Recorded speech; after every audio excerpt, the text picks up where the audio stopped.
Hello ladies and gentlemen, and welcome back to my channel for another Hot Toys 1/6 scale Star Wars The Clone Wars figure unboxing and review.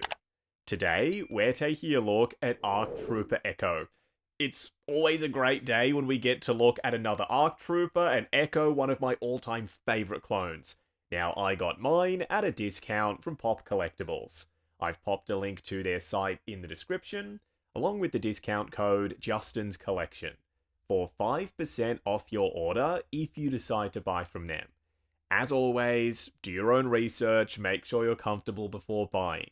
You're heading down to the description? Why not hit that subscribe, bell notification icon, and join button, so you're notified as soon as brand new Clone Wars content goes live. I might have said this in the Fives review as well, although most days I forget what I had for breakfast, so chances are I didn't. I wish Echo and Fives dropped at the same time. That way I could have done a duo review, both figures in the same video. That didn't end up happening. At least we've got Echo now, that's all that matters. As for the box art, figure photography up front, one shot on the banner, one on the box itself, metallic foil Star Wars logo, and the glossy wraparound banner done in the yellow and blue Clone Wars color scheme.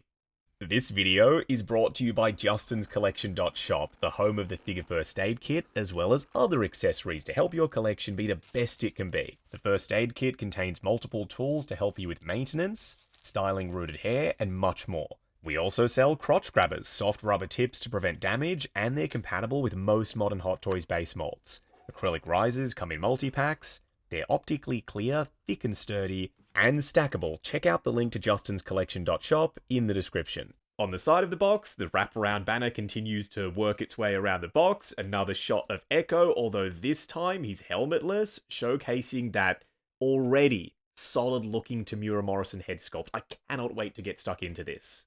Seeing pictures of it, that's one thing. Having the actual head sculpt in hand, something else entirely. Around the back, warnings and legal information, as well as Hot Toy store locations. Oh, they got me. I had to do a double take because at first I thought this was the same image that we just saw on the wraparound banner on the side of the box. It isn't. It's very similar, but Echo is facing the other way, so they just get away with it. On the slipcover, Echo up front, and the boys in the background. Rex, Jesse, Fives, and even Apo off to the side there. First in-hand impressions for ARC Trooper Echo. Very similar to ARC Trooper Fives, as you would expect. Really freaking good. What we're going to do now is get all of his accessories laid out in the light box and take a closer look at everything he comes with. Starting off with the display base first. You've seen this once, you've seen it a million times before. The classic, at this point, Hot Toy Star Wars base mold. You've got the flooring tile look up top. It's just a veneer, a flat platform. But my favorite thing about this base is what they've been doing to it recently. All of the weathering. The silver chipping around the edges of the tiles, as well as the very fine scratches. Then the top plate has been painted in this dry, slightly textured gunmetal finish. It's not overly shiny, but there is a metal flake to it. Round the front, Star Wars and ARC Trooper Echo on the etched nameplate. Then up top, a height adjustable wide scoop crotch grabber. Thank you so much to the folks who pointed out that I have been missing something on these ARC Trooper backpacks since the very first Hot Toys ARC Trooper release. So this down here, you can remove the thermal detonator from this bottom section of the backpack. I didn't know that. I don't think it's mentioned in the instructions, but yes, you could totally do it. The way this has been painted, quite animation accurate with the chalky look around the edges, yet it leans realistic at the same time with the speckling as well as the black wash in the crevices. This was a pretty rare accessory at one point because it was exclusive to an exclusive Clone Commando boss. Then we got it with Fives, and now we've got it with Echo. So it's becoming more and more common, is what I'm trying to say. The sculpt looks good. It's a lightweight plastic accessory. The screen is just decal as far as I'm aware, but the printing is sharp. The buttons are all individually painted in different colors. There's a black wash, as well as some speckling over the top, but it's not overdone. It's nice and subtle. It's not really an accessory, is it? His ammo pouch is more so just part of his look. They do come packaged separately. They attach with a magnet. Right there, you can see it around the back. I've given this a sniff, done my inconclusive smell test. Smells like it could be genuine leather, but why not just save yourself the hassle, Hot Toys? Make this out of sculpted plastic. There is no need for this to be a soft piece. It can 100% be PVC. We'll be discussing this sculpt in way more detail later on. For now, all you need to know is we get an unhelmeted head sculpt. There's moving eyes, and versus the old school sideshow sculpt, animation inspired on the left, more realistic on the right. Do I have a preference? Yeah, I think you could probably guess. It's the Hot Toys one. Echo comes with more stuff for his helmet versus 5s, such as the macro binoculars. There's some weathering up front, really fine speckling, weathering in scale to 1/6, not big blobs of paint on the surface. Once you attach these to the helmet, you will be able to hinge them up and down. Little flashlight, black wash on it. Rangefinder, I'm always going to display him with the rangefinder, and there's even some metallic silver on what would be the screen, I guess, on the inside of the rangefinder, so when you bring it down, that's what he'd be looking at. They've also given us an ear cap, just in case you don't want to use any of that stuff, there won't be a random hole on the side of his helmet. As for weaponry, DC-15S Blaster Carbine, gunmetal paint first. It's a little shiny, but the silver dry brushing over the top does help with that. Iron sights are PVC plastic, so they shouldn't break on you. Then the stock. Doesn't actually work as a stock.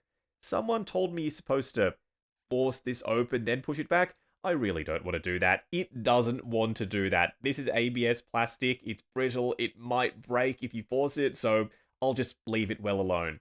Say what you will about Sideshow's floppy DC-15S Blaster Carbines. At the very least, the stocks did work. You could bring them all the way back like you're supposed to. Like you can, if you want to, is what I'm trying to say. You don't have to do it. It's not a must or anything. 2 DC-17 Blaster Pistols. These are the smaller, more geometric looking ones, animation inspired versus the realistic molds for these that we saw with live action Captain Rex, for example. I don't mind that they keep using these, but if they've got newer, more accurate live action molds and they're making these clones look like they would in live action anyway, why not just chuck in the realistic weapons as well? More accessories, never a bad thing, and that would help them recoup the mold cost for those pieces. These are painted in the exact same way as the other weapon, gunmetal first, then some silver dry brushing. And lastly, some hands. We get one splayed out finger open palm hand, matte finish for the glove, there's some wrinkling sculpted in, then the armor plates on the back. They're more of a satin finish, there's a bit of a shine to them with some white speckling for weathering. 2 relaxed open palm hands already installed on him right out of the box. 2 finger pointing hand for the right, single finger pointing hand for the left. And 2 trigger finger hands. The fingers are just soft enough, barely soft enough so that you can pry them open to pop the blasters in there. The handles are chonky. I would suggest, if you can, if you've got one handy, grab yourself a hairdryer, heat these up. It will make getting the weapons in his hands a hell of a lot easier, but you by no means have to do that. It is possible without it. What we're going to do now is get ARC Trooper Echo himself out here. Standing straight up and down in the light box, no crazy poses or accessories or anything like that. Ammo pouch has been installed though, and the backpack, and the blasters in their holsters, simply to complete the look. This might just be one of my favorite clones from them. Yes, it's par for the course, it's paint by numbers, all of the usual stuff I say about Hot Toys and their clone troopers. They are expert cloners at this point. They've made so many different styles and variations of clone trooper armor. This is pure reuse. The only thing new about it is the unhelmeted head sculpt. Everything else we've seen before in a different color. Does that make this piece any less essential for a Clone Wars shelf? Absolutely not. The color scheme, the color breakup, the weathering, the paint applications, and the fact that this is Echo makes him an essential addition, I think, for any Clone Wars collection. Echo, he carried on into Bad Batch. This isn't one of those random unnamed clones. He is a very important character. I'm so happy they fixed the Phase 1.5 ARC Trooper helmet mold up close and personal, kicking things off with Echo's bucket. This crease up front was not present on the prototype, and yet it's here with the final production piece. The colors look accurate to me for all of the markings. The weathered edge is brilliant. We've got speckling, we've got washes, all of the usual tricks. They've employed every single one of them, including the separate glossy plastic visor inserted through the underside of the helmet. So there's a real gap around the edge that adds some depth and realism, of course. The rangefinder is functional, you can bring it down. It's not loose, it holds position, no problem whatsoever. But seriously, the weathering is just that good. It's heavy, you can see how weathered his armor is, but it's not too much versus what we saw with the sideshow version of Echo.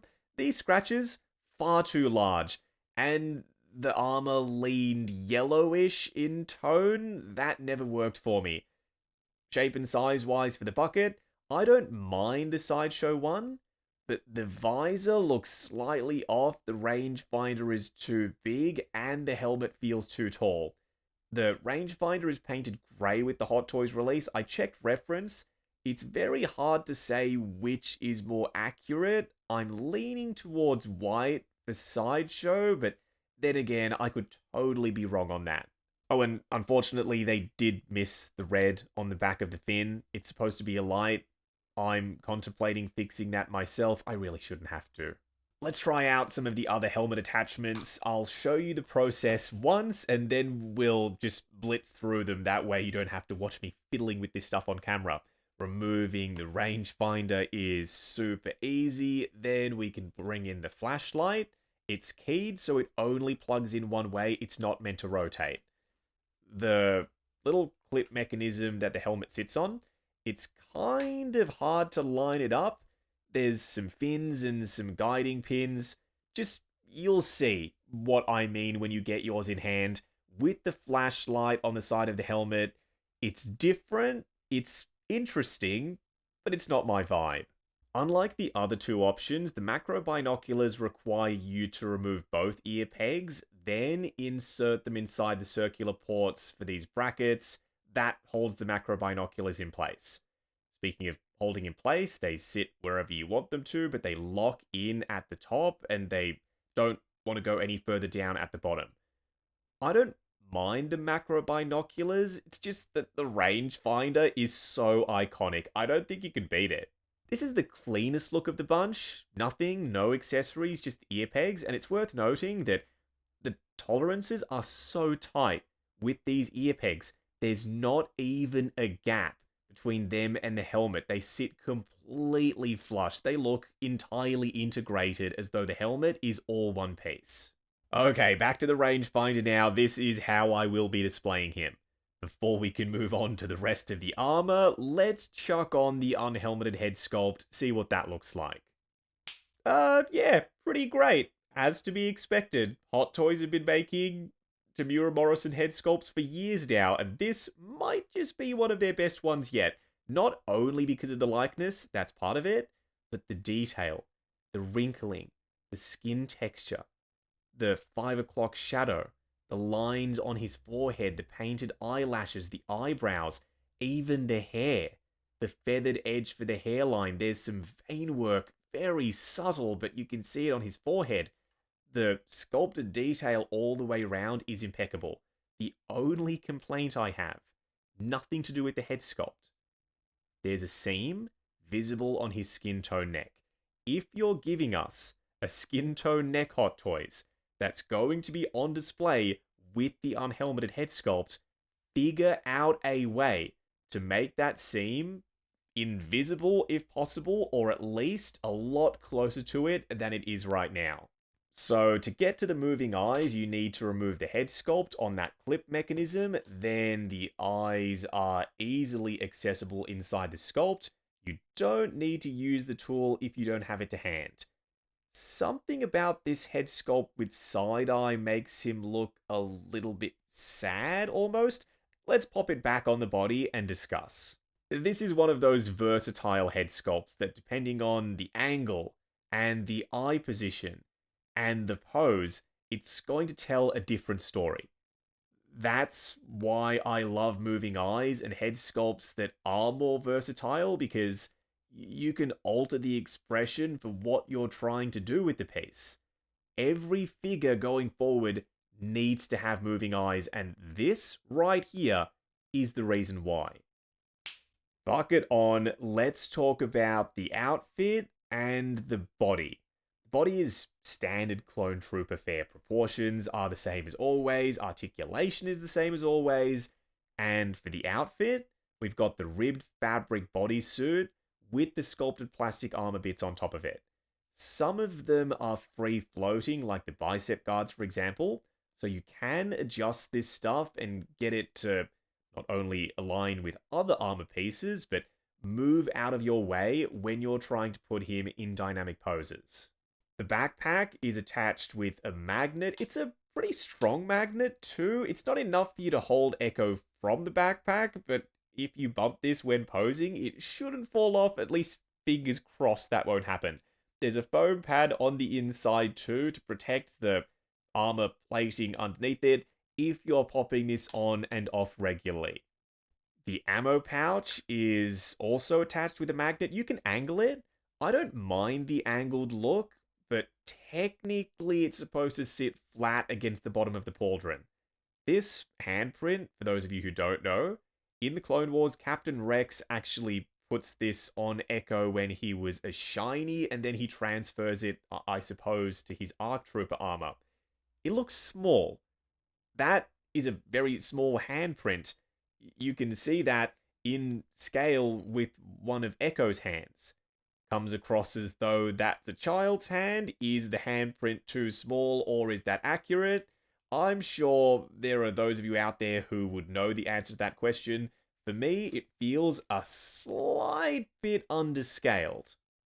This looks like a separate overlay. It is not removable. Same thing with the pauldron. It is glued down. It's locked in place. This has a leather grain texture to it. Some stitching sculpted in and weathering over the top. It comes across as though it's a padded material with the wrinkling and whatnot. It's plastic, I promise. This is not made of pleather. It is never going to degrade on you. Check out all of this white scratching on the blue stripes on his arms. It's present more so on this side versus the other. From a distance, super convincing. It looks brilliant. Up close, you can start to see the edges and the fact that the white is brighter than the base color for the armor that leans more grayish or yellow. The color match isn't perfect, so you can tell all of this is painted on. Normal viewing distance, that is not going to be a problem. The gauntlets are asymmetrical. We've got some sculpted raised sections on the right one with the grey as the base. Then the whistling birds-esque dart launcher on the left side, and the multicolored buttons. Most of the belt is reuse. There's some newness going on for the ARC Troopers, the pouches. They're sculpted plastic. Look at the leather grain texture there. They come across as though they're made of leather. They aren't. That's plastic. That is why I always say that they don't need to use pleather. Even these ammo pouches, I think, would have looked better if they were sculpted plastic like these. The holsters for the DC-17s are functional, and once you push the blasters in, they lock in place. They aren't going anywhere. These ammo pouches or cartridges, they're not removable. Unlike what we saw with the Sideshow version of Echo, you could take them out of the little holders. Is the Karma wired? No, it isn't. It Sort of stays there though. It's a thick, starchy material, but if it was wired, then you could have had so much fun with it for dynamic posing.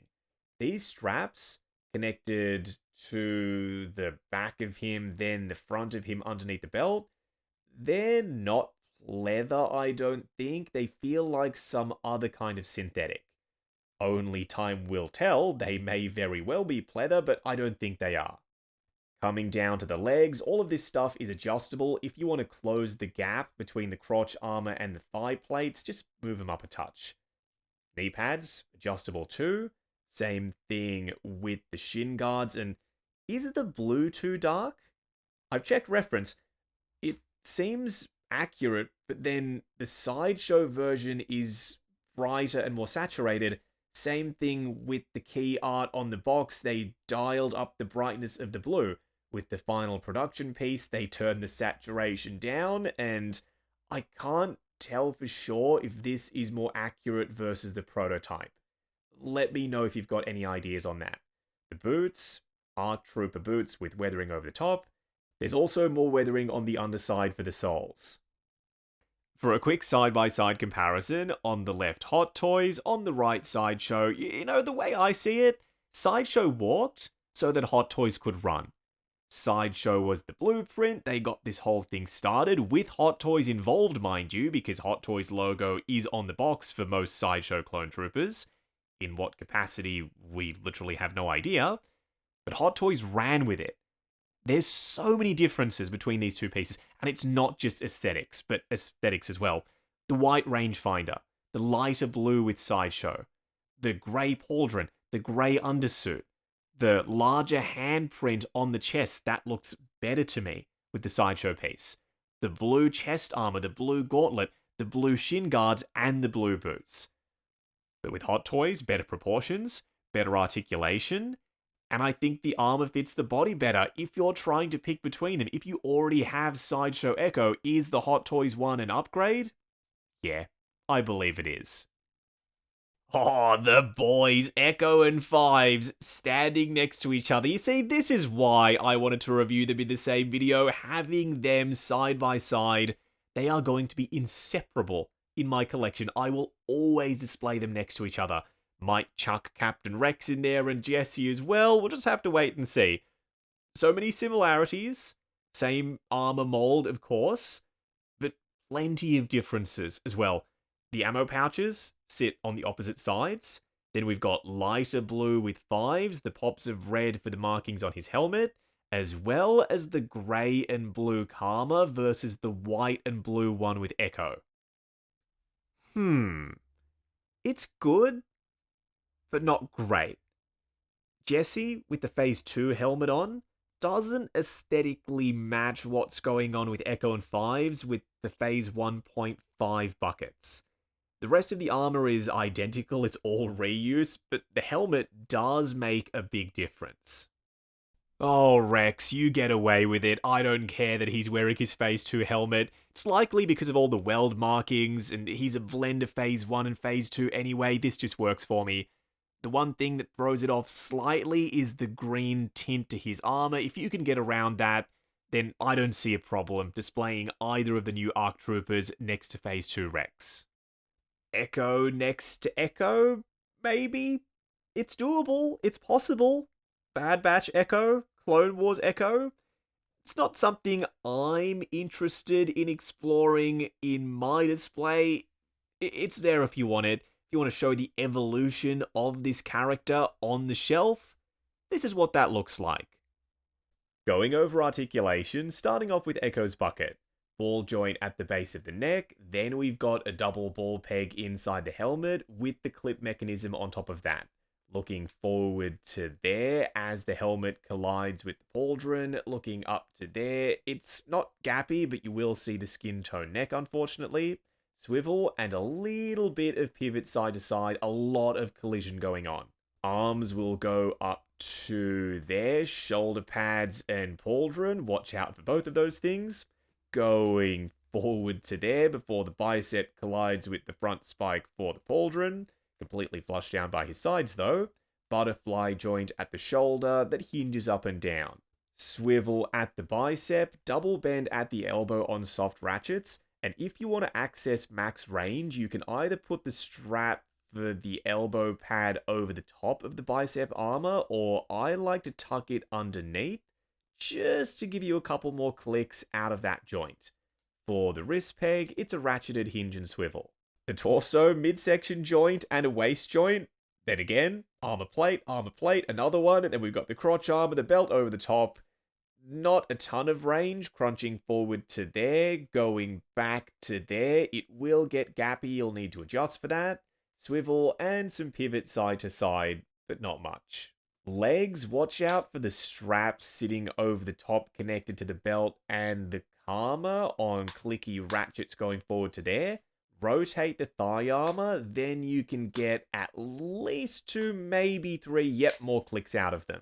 Going out to there, swivel at the upper thigh. Double bend at the knee on soft ratchets. Once again with the strap, you can either tuck it or leave it over the top, it's up to you, going past 90. And for the ankles, double ball pegs. Good for forward and back rotation, as well as plenty of ankle tilt. Moving on to the 3 cool and 3 annoying things. The first annoying thing is the ammo pouches. They're too big on the front of his chest armor, and they're potentially made out of pleather. Even if they are real leather, why aren't they sculpted plastic? Making these out of material means that they need to be unpainted.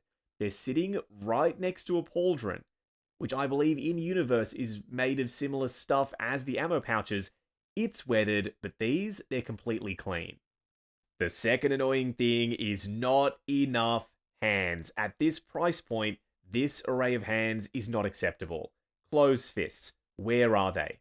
The thumbs up hand, we need that as well. Hot Toys, please start giving us more hands with your clone troopers. The third annoying thing is pure laziness. This screen on the datapad is a sticker, essentially. It's a decal. It's already applied from the factory. But why is it the same as all of the other datapads we've received with all of the other clone troopers? Just print some different stickers, Hot Toys. Come on. The first cool thing is all of the weathering, but mostly the weathering on the Karma. They figured out how to do weathering on fabric, and they're starting to get really good at it. The second cool thing, all of the options with Echo's helmet, the rangefinder, macro binoculars, flashlight, or none of it. You can experiment, find your perfect look for Echo. The third cool thing is, historically, these sort of pouches would be made out of some kind of sus material. I'm glad they're moving back to sculpting them out of plastic, because now they're just going to last forever. Wrapping up on Hot Toys, ARC Trooper Echo, based off his appearance in his Phase 1.5 armor in the Clone Wars. Get this clone. If you are picking up 5s, you need to have Echo. How could you do that to 5s not to have this boy in the collection standing next to him? Is he perfect? Almost. Wired Karma would have been nice. Sculpted plastic and smaller ammo pouches, plus a bigger handprint. All of those little changes would have made him perfect, but he is so close to being there. There's nothing that I can see as a deal breaker with this. If you're a fan of Hot Toys clones, you know what to expect. If you've already got a bunch of them, this is going to be very familiar to you, but almost more badass in a way. Just because he's an ARC Trooper, it does not get cooler than that for clone troopers in 1/6 scale. So at the end of this video, I am so happy they made him, and I cannot wait to see where they take this mold next.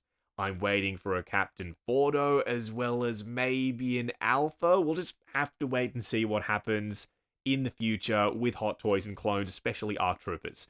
Now, I got mine at a discount from Pop Collectibles. I've popped a link to their site in the description, along with the discount code Justin's Collection, for 5% off your order if you decide to buy from them. As always, do your own research, make sure you're comfortable before buying. If you're heading down to the description, why not hit that subscribe, bell notification icon, and join button if you like the sound of seeing your name in the end credits of my reviews. Like, comment, and subscribe. We'll catch you in the next video.